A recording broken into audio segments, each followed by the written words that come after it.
a todos los asistentes si necesitan mayor información acerca de estos programas, acerca del protocolo que tenemos para atención a clínicas de hemodiálisis y aquellos hospitales que requieran este tipo de servicios de laboratorio. Por favor, contáctenos. Nos encantaría poder platicar con ustedes y platicar de estas soluciones que tenemos en Laboratorios SYNLAB, Laboratorios Médico Polanco, Laboratorios Ruiz y Laboratorios Láser para ustedes. Y agradecer la presencia del doctor Héctor García Alcalá, que nos va a dar la última plática del día de hoy, que es vitamina D y sus implicaciones en la enfermedad. El doctor Héctor García Alcalá es médico egresado de la Universidad Popular Autónoma del Estado de Puebla, especialista en medicina interna, con el certificado ante el Consejo Mexicano de Medicina Interna de México y en endocrinología por el Consejo Mexicano de Endocrinología. Es profesor de posgrado en patología clínica y ciencias de laboratorio de la UPAEP en Laboratorio Ruiz, SYNLAB, México. Es director de tesis de pregrado y posgrado de la UPAEP y consultante en el Hospital Ángeles Puebla y Christus Muguerza, Hospital UPAEP de la ciudad de Puebla. Doctor García Alcalá, un honor tenerte con nosotros y agradecerte el tiempo para compartir con nosotros acerca de esta charla. Adelante, doctor. Pues muchas gracias por la invitación.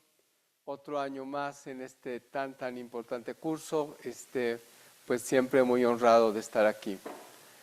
Ahora el tema que nos toca revisar es el de vitamina D, que es un tema importante y realmente muy de moda a partir de todos los descubrimientos que se han hecho en relación con esta vitamina. Entonces, más o menos los temas que vamos a cubrir el día de hoy son la parte del metabolismo de la vitamina D, cuáles son los efectos relacionados que se consideran tradicionales, como los efectos sobre el metabolismo del calcio, efectos no tradicionales.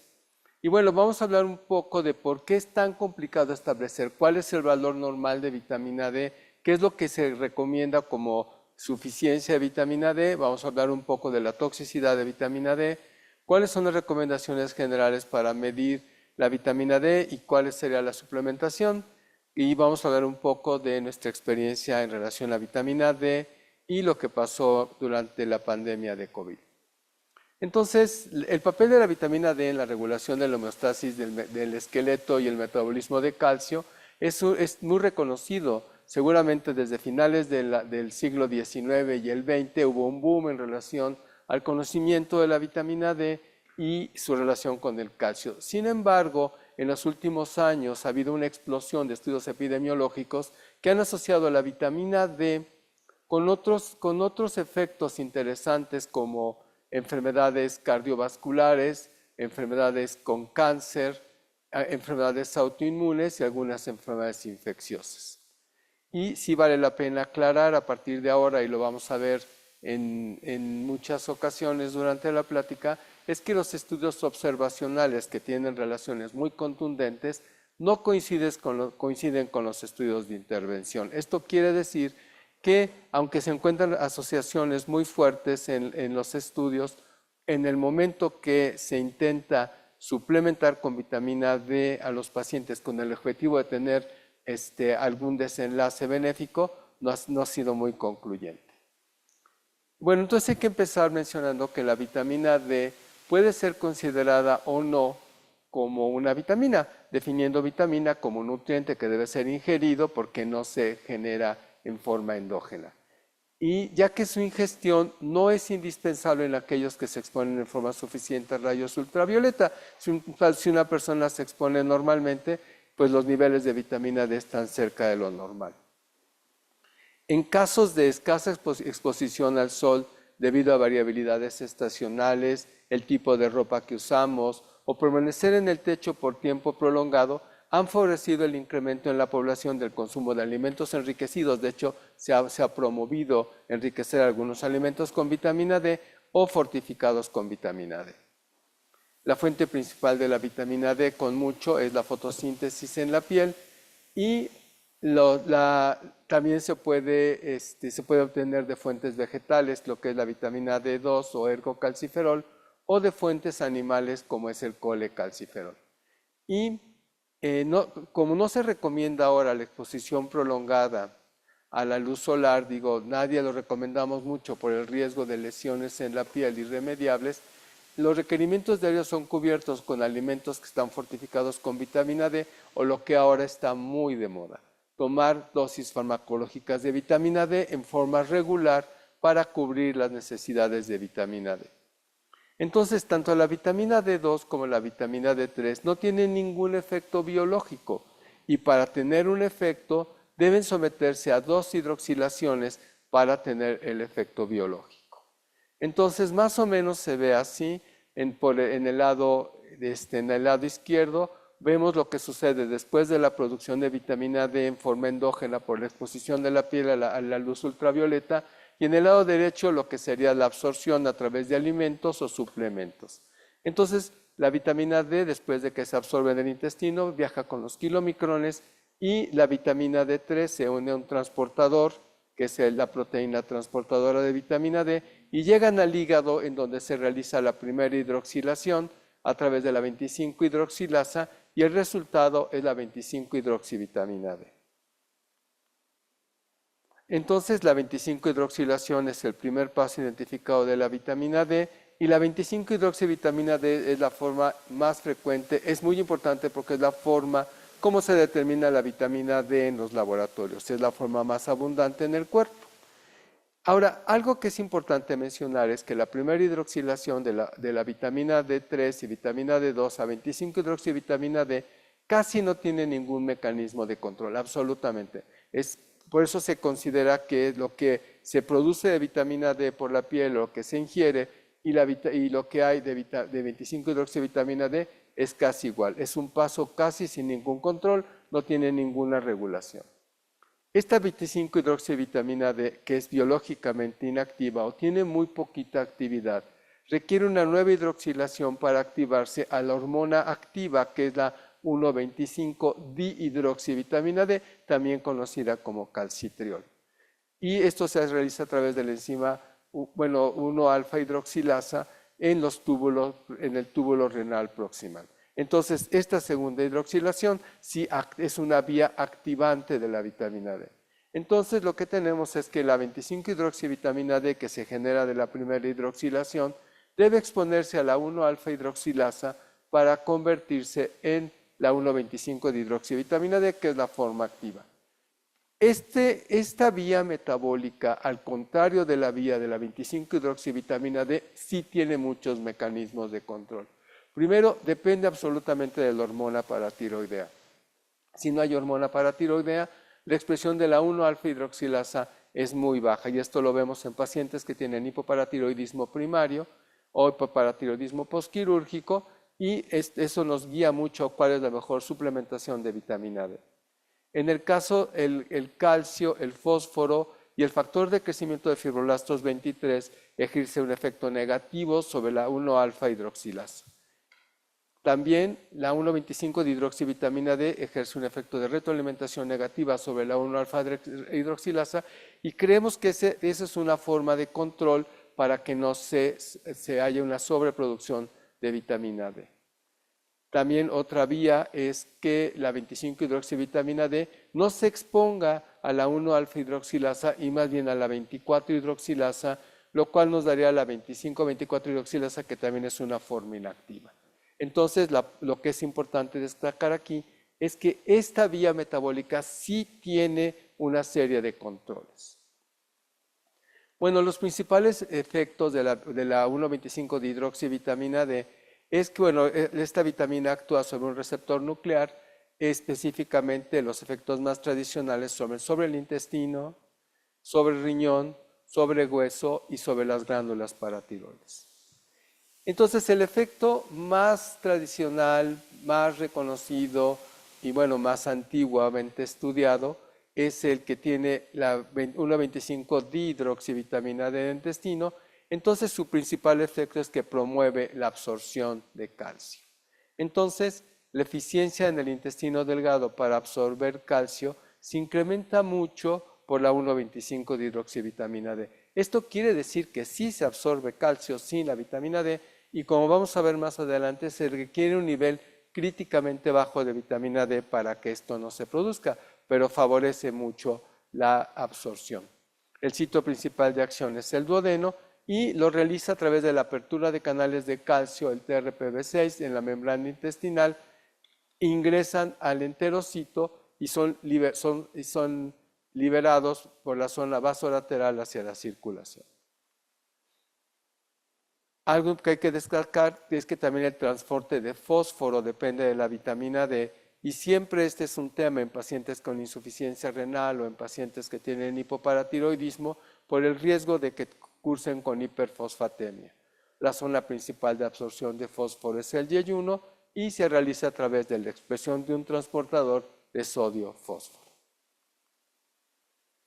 En el riñón los efectos son menos importantes. La 1,25 dihidroxivitamina D participa en la reabsorción de calcio a nivel renal, mucho menos que a través de otros mecanismos, y su actividad principal es en el túbulo distal, donde participa en la reabsorción de hasta el 15% del calcio filtrado. También se reconoce que la 1,25 dihidroxivitamina D participa en la reabsorción del fósforo. En relación al efecto de la 1,25 dihidroxivitamina D en el hueso, realmente es un mecanismo un poco complicado y depende del nivel de calcio que haya en ese momento. En caso de que haya una suficiente ingestión de calcio y que los niveles de calcio en sangre estén bien, la 1,25 dihidroxivitamina D favorece el depósito de calcio en los huesos y activa la función del osteoblasto. Cuando hay una deficiencia de calcio, la prioridad es mantener los niveles de calcio en el cuerpo normales, mantener la homeostasia de calcio y entonces favorece la salida de calcio del hueso. Y los efectos sobre la hormona paratiroidea son muy importantes. Lo primero que hay que destacar es que la 1,25 dihidroxivitamina D produce retroalimentación negativa sobre la hormona paratiroidea.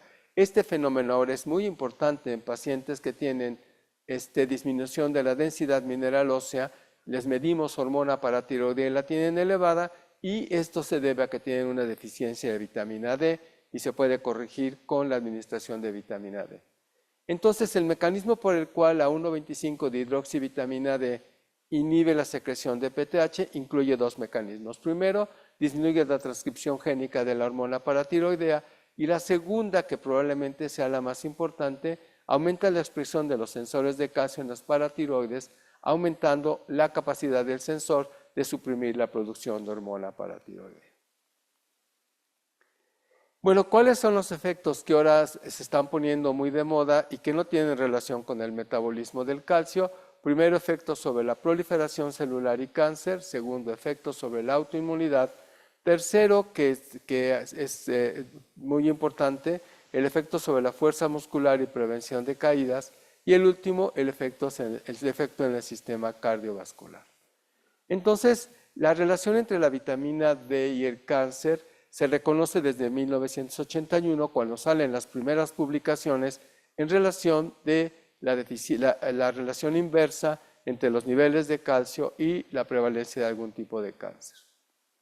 Entonces, se reconoce que la 1,25 dihidroxivitamina D inhibe un gran número de genes que controlan la proliferación celular y los factores de transcripción y también puede inhibir la angiogénesis, induce apoptosis, disminuye la inflamación, invasión y metástasis. A pesar de lo anterior, la evidencia no es concluyente y no se recomienda la suplementación con vitamina D con el único fin de prevenir en forma primaria o secundaria el cáncer. Esto es algo que ahorita vamos a ver por qué.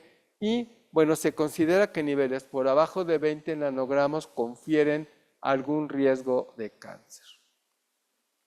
Entonces, realmente hay una gran cantidad de artículos que hablan de este tipo de relaciones. Este es solamente un ejemplo. Entonces, en este estudio publicado en 2018, hablan de que el riesgo de cáncer disminuye significativamente en pacientes que tienen más de 20 contra más de 60 contra menos de 20. Es un estudio, es una combinación de resultados de estudios aleatorizados. Entonces, este tipo de imágenes es muy común verlo, como se puede observar hacia la parte izquierda de la pantalla, en pacientes que tienen menos de 20 nanogramos de vitamina D, en este caso es 25-hidroxivitamina D, la incidencia de cáncer de mama es mucho mayor que en pacientes que tienen más de 60. El problema está en que en los estudios en los que se suplementa calcio para prevenir cáncer, no se logran estos efectos.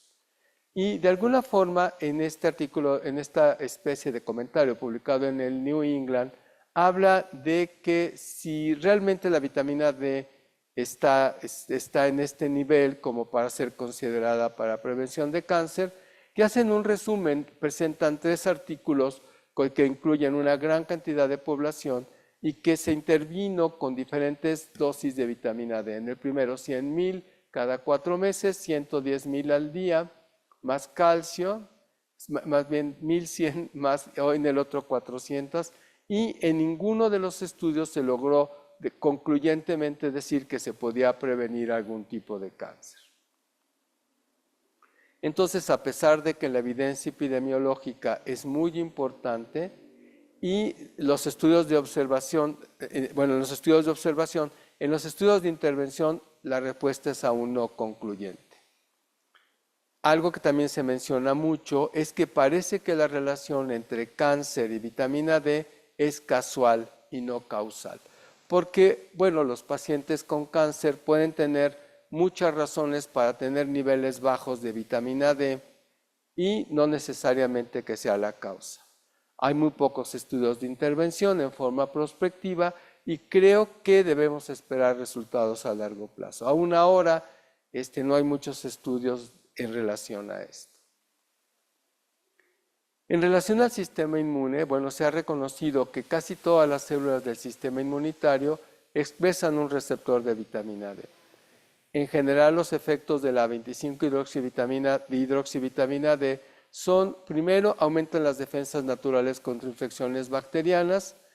Niveles bajos de vitamina D incrementan la susceptibilidad de una progresión más rápida de enfermedades de pacientes con tuberculosis y con SIDA y disminuye la aparición y progresión de enfermedades autoinmunitarias. Entonces, esto es lo que se ha propuesto, pero a pesar de que las asociaciones son muy consistentes en los estudios epidemiológicos, los estudios de intervención nuevamente no son concluyentes. Se ha demostrado que la suplementación con vitamina D no ha demostrado beneficio en el tratamiento de pacientes con tuberculosis pulmonar, enfermedad pulmonar obstructiva crónica o neumonía. Y en el caso, lo que vemos en endocrino, tampoco ha demostrado que prevenga enfermedades autoinmunitarias, como por ejemplo la diabetes tipo 1. Entonces, este reporte que se publicó en 2011, se encontró que no existía relación entre la ingestión de vitamina D o los niveles de vitamina D en niños y el riesgo de desarrollar anticuerpos contra insulina o la progresión a diabetes tipo 1. En relación al efecto de vitamina D sobre fuerza y prevención de caídas, que es algo que se promueve mucho, sobre todo en población geriátrica, si realmente la deficiencia de vitamina D sí se asocia con debilidad muscular y caídas. Parece ser que la sarcopenia se incrementa con la edad, tanto por la disminución de la ingestión de vitamina D como por la pérdida progresiva de los receptores de vitamina D en pacientes ancianos. En los estudios de intervención, aquí sí ha demostrado que una disminución de la frecuencia de caídas, especialmente en pacientes en asilos. Entonces, el nivel para un desempeño óptimo es más o menos de 20 a 24 nanogramos por mililitro. Y este es un metaanálisis que se publicó más o menos en 2013, en donde se hace un resumen del número de estudios que demostraron tener un efecto benéfico sobre la prevención de caídas en pacientes ancianos, sobre todo en pacientes que se encuentran en asilos. En relación al sistema cardiovascular, los primeros estudios se publicaron en 2011 y estos estudios demostraron consistentemente una asociación entre los niveles bajos de vitamina D y un incremento de riesgo cardiovascular, y fueron en estudios observacionales prospectivos. A pesar de esto, en los estudios aleatorizados no se ha demostrado un beneficio de suplementar con vitamina D en pacientes con riesgo cardiovascular, aunque probablemente en pacientes con insuficiencia renal crónica sí pueden beneficiarse. Bueno, entonces, debido a todo debido a esta cantidad de efectos a los que se le ha atribuido la vitamina D y las expectativas que ha generado en todas las redes y todo, se ha propuesto diferentes criterios para definir suficiencia de vitamina D. O sea, el tema es, si podemos definir la suficiencia, sabemos cuánto es de la insuficiencia. Entonces, bueno, ¿cuáles son los criterios para definir suficiencia? Entonces, los niveles de suficiencia dependen del objetivo que se persigue, si sea tener un nivel normal de 1,25 de hidroxivitamina D, disminuir los niveles de hormona paratiroidea, favorecer la adecuada absorción intestinal y la prevención de fracturas. Entonces, primero, ¿cuánto sería suficiente para tener un nivel normal de 1,25 de hidroxivitamina D? Entonces no hay que perder de vista que la 25 hidroxivitamina D es solamente un precursor de la 1,25 de hidroxivitamina D, y la analogía que se hace muy frecuentemente en los estudios es que la T4 debe convertirse en T3 para tener efecto en el caso de las hormonas tiroideas. Más o menos esa es la analogía. Entonces, se ha descrito que la producción de 1,25 de hidroxivitamina D está en el rango normal cuando la 25 hidroxivitamina D está por lo menos en 15. Entonces, con 15 de 25 hidroxivitamina D tenemos nivel suficiente de 25 hidroxivitamina D. En pacientes con insuficiencia renal, debido a la disminución de la conversión de 25 hidroxivitamina D, se ha descrito que debe haber un nivel mucho mayor, a lo mejor cercano a 20 o un poquito más.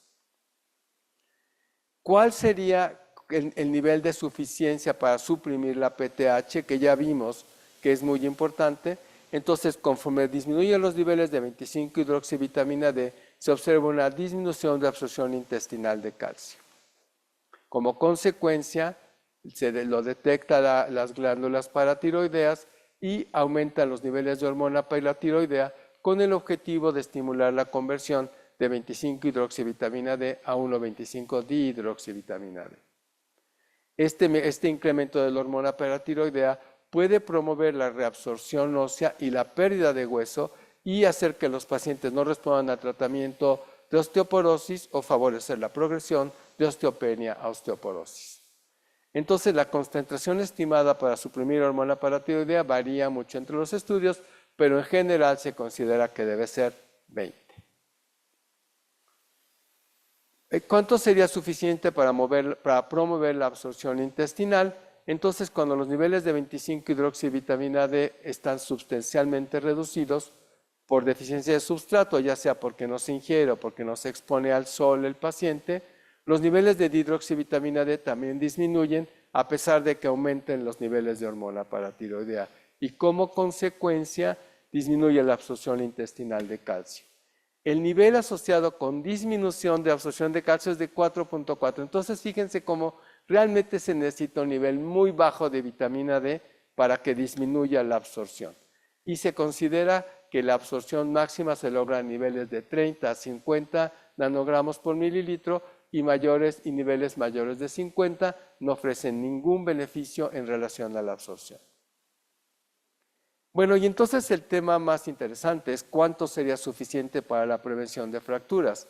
Entonces, el nivel óptimo de 25 hidroxivitamina D para prevención de fracturas es un tema de muchísima controversia, debido a que hay muchos factores que participan en esto, como son sexo, raza, obviamente el color de la piel, variación geográfica y la época del año. Entonces, el nivel óptimo que estableció la Academia de Medicina de Estados Unidos es de 28 a 40.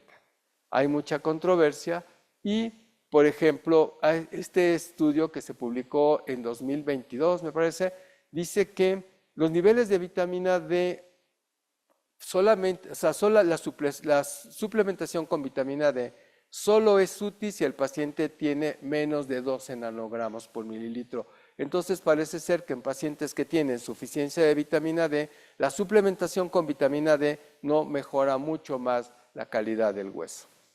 Y esto que se publicó por la Asociación Americana de Endocrino dice que parece ser que el índice, la densidad mineral ósea no mejora si el paciente tiene en un nivel basal por arriba de 20. Entonces, parece ser que necesita tener el paciente un nivel muy bajo de vitamina D al inicio del tratamiento para que tenga un beneficio con la suplementación de vitamina D. Entonces, bueno, de alguna forma se ha intentado, bueno, vamos a ver cómo se puede categorizar. Entonces, en el UpToDate, que es, digamos, una fuente muy reconocida, revisada en agosto de 2024, la suficiencia se definía como más de 20 nanogramos por decilitro. La Academia Nacional de Medicina dice que es 20, lo que es la Osteoporosis Foundation y la International Osteoporosis Foundation y la Sociedad Americana de Geriatría dicen más de 30. Se reconoce como insuficiencia menos de 20, se reconoce como deficiencia menos de 12 y el nivel de toxicidad establecido es 100. Entonces, así es más o menos como se han medio puesto de acuerdo cuáles son las guías de dónde llevar a los pacientes. Entonces ya vimos lo que es suficiencia. Ahora, ¿qué pasa con los límites superiores? Entonces, debido al incremento del reconocimiento y la diseminación de la relación entre la deficiencia de vitamina D y diversos problemas de salud, se ha promovido su consumo como un suplemento alimenticio muy popular. De hecho, todo mundo que hemos oído de alguna forma está tomando vitamina D y muchos pacientes la consumen sin supervisión médica. Digo, no es raro ver pacientes que toman, no sé, 10,000 unidades todos los días desde hace meses y esto ha despertado el interés de definir, identificar y prevenir la toxicidad de vitamina D. Entonces, bueno, esta es una revisión que dice, bueno, ¿qué es la toxicidad por vitamina D? Todos cuando hemos dado vitamina D a los pacientes nos da un poquito de miedo, sobre todo si hemos visto pacientes con intoxicación con vitamina D. Entonces es una complicación bien rara, o sea, que un paciente se intoxique con vitamina D no es común y aquí se reconoce que es por arriba de 150 nanogramos, aunque por arriba de 100 ya existe un riesgo. A partir de ese momento ya es una situación de mucho cuidado. La causa más común es que el paciente tome en forma inadvertida en algún suplemento o impropia, que el paciente tome grandes cantidades de vitamina D. También puede ser secundario a enfermedades granulomatosas y algunos linfomas, que es menos común, y el paciente desarrolla hipercalcemia grave, puede tener falla renal, el paciente tiene confusión, apatía, náusea y vómito. O sea, todo relacionado tanto con una hipercalcemia grave como con falla renal. Pero miren esto, cuando hablamos de límite superior, por ejemplo, en este que se publicó en alrededor de, creo que 2022, habla de la guía de tratamiento de osteoporosis en esta revista de la Osteoporosis Internacional, que hace énfasis en que los pacientes deben tener más de 30, pero menos de 50. Y de repente el número de menos de 50 comienza a surgir en muchas publicaciones, ya que se considera que a partir de ahí ya no es, o sea, más de 50 ya no es necesario y parece que el paciente puede tener algún nivel de toxicidad. Y entonces tiene que estar por abajo de 50. Este artículo publicado en la revista de la Clínica Mayo habla de cómo se ha incrementado la prevalencia de pacientes con más de 50 de vitamina D como un factor de riesgo de toxicidad y hacen un énfasis muy especial en la discusión que dice que concentraciones de entre 30 y 60 tienen un riesgo incrementado de mortalidad, enfermedad cardiovascular, cáncer y fracturas. Entonces, esto sí es un problema porque pareciera que darle mucha vitamina D al paciente no necesariamente le mejora su condición de salud. Y me encontré este artículo publicado hace tiempo en el JAMA, en donde a un grupo de mujeres les dieron por un tiempo, les dieron vitamina D a una dosis muy alta en forma anual. Y lo que se descubrió es que los pacientes con niveles mayores de vitamina D tenían una frecuencia mayor de caídas y una frecuencia mayor de fracturas. pero son pacientes que tienen niveles de vitamina D por arriba de 50. Y otra cosa que explícitamente concluyen en este artículo es que la caída se presenta poco tiempo después de que la paciente toma el nivel alto de vitamina D. Entonces creen que puede ser hasta un efecto adverso. Entonces, pues bueno, cuando hablamos de sustitución con vitamina D, realmente nos movemos en un camino bien estrecho. No debemos de bajar de 20 y no debemos de pasar de 50. Bueno, sí no me gustaría dejar pasar esta publicación de este año de la Asociación Americana de Endocrino, en donde la guía de prevención de deficiencia por vitamina D son muy estrictos en las recomendaciones. Entonces, primero, dicen, ¿a quién le debemos de solicitar vitamina D? Bueno, lo primero que dicen es que en la población general, menores de 50 años, no recomiendan medir vitamina D. Pues bueno, a los de 50 a 74 no recomiendan medir vitamina D. A los mayores de 75 no recomiendan medir vitamina D. Y en mujeres embarazadas tampoco recomiendan medir vitamina D. Y esto se debe a que las asociaciones no se pueden comprometer a un nivel de vitamina D de protección.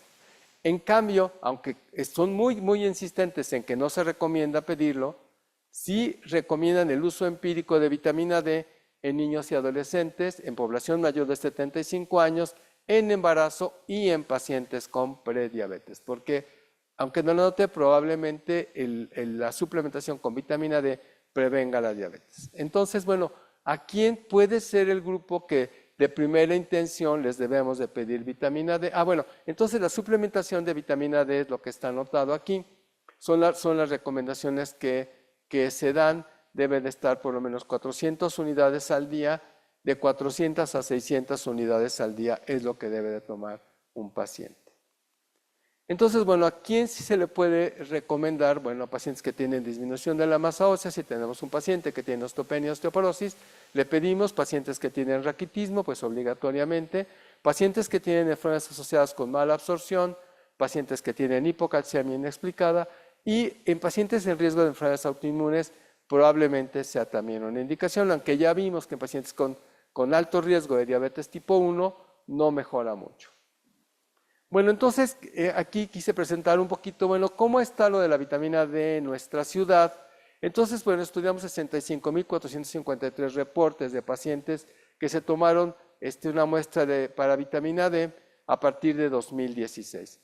Entonces, la prevalencia de pacientes que tienen niveles muy bajos de vitamina D fue como del 9.74%, pacientes que tienen deficiencia de 25.63%, pacientes más de 20 y hasta 50, la mayoría 58.79%, de 50 a 100, 5.68% y más de 100, solo 0.16%.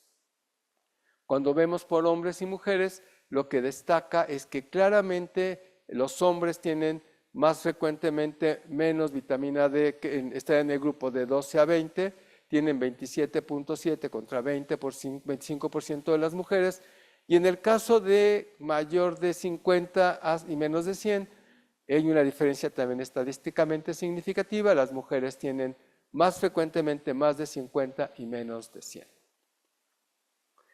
Y por último, cuando hablamos de vitamina D y COVID, pues bueno, es un tema que surgió mucho debido al efecto de la vitamina D en la respuesta a infecciones y prevención de múltiples eventos autoinmunes. Desde el inicio de la pandemia se hicieron los primeros reportes, se planteó la utilidad del uso de vitamina D para prevenir o disminuir el daño por la infección por COVID. Se publicaron muchísimos estudios con resultados generalmente no concluyentes. Entonces, esta es una muestra de esa cantidad tan inmensa de reportes que se presentaron. Este es un estudio aleatorizado en relación a la influencia de la suplementación con vitamina D en la prevención o la mejoría de los síntomas de pacientes con COVID. Es un estudio chino. Entonces, fue un estudio multicéntrico, abierto, y donde se aleatorizaron los pacientes a recibir 200,000 unidades de vitamina como cada 2 semanas de vitamina D o ninguna intervención. Más o menos fue en diciembre de 2022 y las conclusiones son que en este estudio la administración de vitamina D2 no disminuyó la frecuencia de COVID, tampoco disminuyó los síntomas relacionados, aunque ciertamente había una tendencia no estadísticamente significativa para prevenir el COVID, ¿sí? Entonces, ya comentábamos que la suplementación de vitamina D para prevenir y disminuir la gravedad de COVID se propuso desde el principio de la pandemia, y el efecto del incremento de la ingestión de vitamina D en los niveles de 25-hidroxivitamina D no se ha estudiado en nuestra ciudad. A partir de nuestra base de datos estudiamos los resultados a partir de 2016 a los primeros meses de 2022 en relación a los niveles de vitamina D. Comparamos los niveles de 25-hidroxivitamina D antes de la pandemia y después de la pandemia. Entonces, bueno, el primer resultado que es muy importante es ver cómo se incrementó año con año el número de solicitudes de determinación de vitamina D. Así tenemos que en 2016, bueno, vamos a ver ahora los números, y progresivamente llegó al pico más alto en 2021. No tenemos más de 2022 porque lo cortamos en los primeros 2 meses. Entonces, bueno, más o menos está aquí. En 2016, 1801, luego 6112, luego subió a 8594, 10,053 y terminó 12,000 y luego más de 18,000.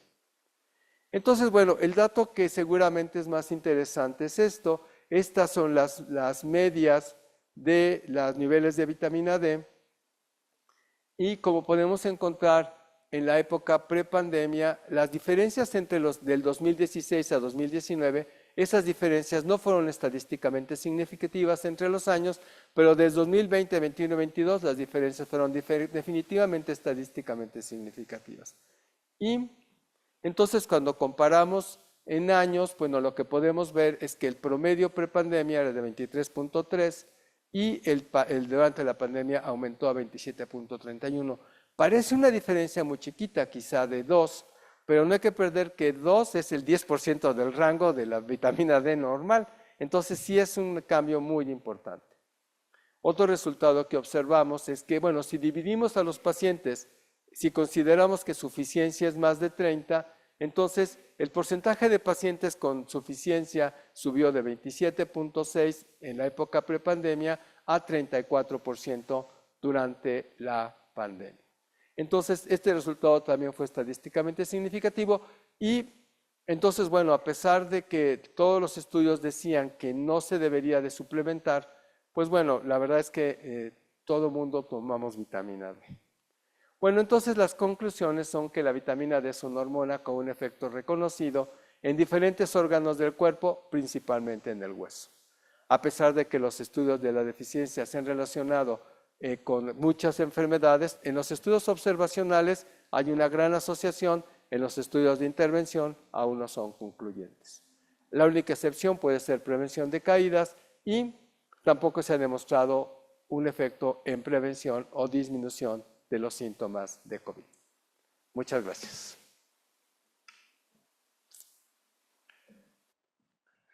Agradecemos mucho al doctor García Alcalá por esta extraordinaria ponencia. Doctor, tenemos algunas preguntas que la audiencia ha emitido por esta gran ponencia y este tema sumamente interesante y de actualidad. Y la primera de ellas, doctor, es que se ha observado en los últimos tiempos un aumento en los casos de dermatitis asociados a la vitamina D. ¿Usted recomienda el uso de vitamina D exógena para el manejo? Y si fuera así, ¿por cuánto tiempo se recomienda este consumo? Bueno, la realidad es que yo no tengo casi ninguna experiencia en el uso en la dermatitis, pero pues veo que usan muchísimos análogos de vitamina D en algunos casos de enfermedades dermatológicas. La realidad es que no podría hacer una recomendación en ese respecto. Muchas gracias, doctor. Otra más es la vitamina D en el manejo de la osteoporosis. ¿Debe de ser considerado como parte del tratamiento médico fundamental o bajo el estigma todavía de suplemento? Bueno, esa es una pregunta muy buena. Primero, la sola suplementación con vitamina D no ha demostrado que disminuya las fracturas. Bueno, debe ser complementado con calcio. Pero yo estoy muy seguro de que la vitamina D debe ser considerada como un fármaco indispensable, principalmente en pacientes que llegan a tener niveles elevados de hormona paratiroidea, porque si el paciente tiene deficiencia de vitamina D, se eleva la hormona paratiroidea y no ayuda al tratamiento encaminado a mejorar la densidad del hueso. Entonces yo estoy seguro que sí debe ser considerado como parte del tratamiento. Muchas gracias, doctor. Otra más es, ¿el exceso de vitamina D puede estar relacionado a la presencia de litiasis? Y definitivamente sí, porque incrementa la absorción de calcio intestinal y en pacientes con algún tipo de predisposición pueden desarrollar litiasis. Sí favorece eso, sobre todo en pacientes que además toman alguna formulación de calcio que da riesgo de litiasis, como carbonato de calcio. De ahí también la recomendación de medir a los pacientes calcio en orina 24 horas si están recibiendo algún tipo de sustitución de ese tipo. Doctor, y una última. Su opinión al respecto de la medición de la vitamina D con métodos analíticos directos, como es el uso de la cromatografía líquida acoplada a masas, versus los métodos convencionales analíticos que hoy existen comúnmente en nuestro medio. Bueno, eso también es un tema, ¿no? De hecho, lo mejor es la cromatografía líquida. Es el estándar de oro y es el que ha demostrado mayor estabilidad. Pero yo creo que el problema puede ser costo y disponibilidad. Entonces, yo creo que en general las pruebas más comerciales, bueno, a la parte a los clínicos nos ha funcionado bien, aunque todos quisiéramos tener cromatografía líquida. Pero bueno, no se puede. Doctor García, muchísimas gracias por esta ponencia. Te agradecemos infinitamente a nombre de SYNLAB México, de Laboratorio Ruiz, de Laboratorios Médico Polanco y Laboratorio Lázaro, tu participación. ¿Algunas palabras finales, doctor, en tu ponencia? Gracias, muchas gracias por la invitación. Muchas gracias a ti, doctor. Un gusto tenerte con nosotros.